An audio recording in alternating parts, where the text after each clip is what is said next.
बरं यार एक मन नोट करतो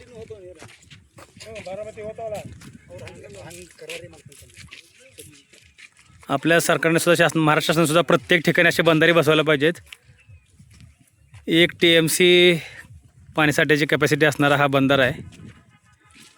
आपण बघू शकताय पाठीमाग असं किती किलोमीटर जाते पाणी कुठपर्यंत थांबला सर?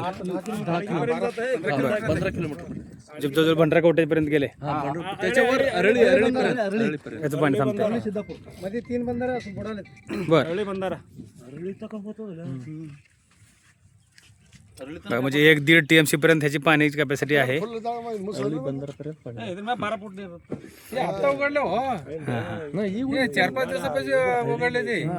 रिपेल पॅक ह्याच्यावर 12 फूट पाणी थांबतंय. जुना पुरावर हाताळी उरी होते.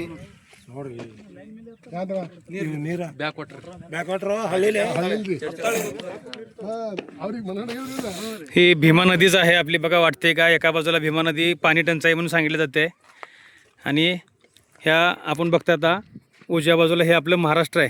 या ठिकाणी 2 तास लाईट मिळली जाते फक्त पाणी टंचाईचं कारण सांगून. आणि या बाजूला हे मोटरा बघा तुम्ही किती आहेत.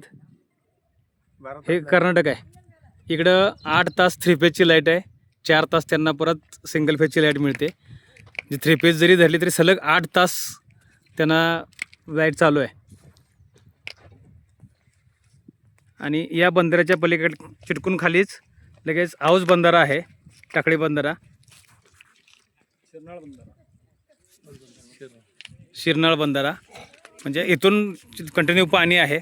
एका बाजूला महाराष्ट्र शासन 2 तास लाईट देते आणि कर्नाटक शासन शेतकऱ्यांसाठी 8 तास सलग लाईट देते.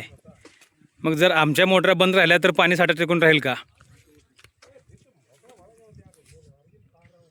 फक्त यांना लाईट द्यायची नाही, ऊर्जा टंचाई आहे, कारण मात्र पाणी टंचाईचं सांगितलं जाते.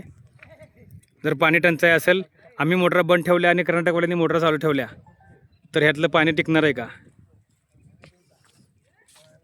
इथून पूर्ण बघू शकतो आपण वडापूरपासून त्या बाजूला कर्नाटक आहे, खाली अक्कलकोट हिळीपर्यंत.